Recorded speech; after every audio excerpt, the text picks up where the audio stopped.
When I started trading, I thought success came from overanalyzing charts. Years later, I realized it was the opposite. That's why I built this strategy.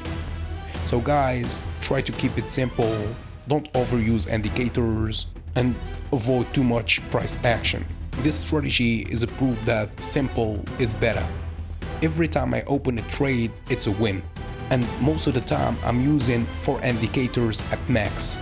I don't use too much price action or technical and fundamental analysis. I have few rules to follow and I stick to that. Yeah, so if you want to learn my strategy, the first episode is free at learnthestrategy.com/free. Link in the description or in the bio.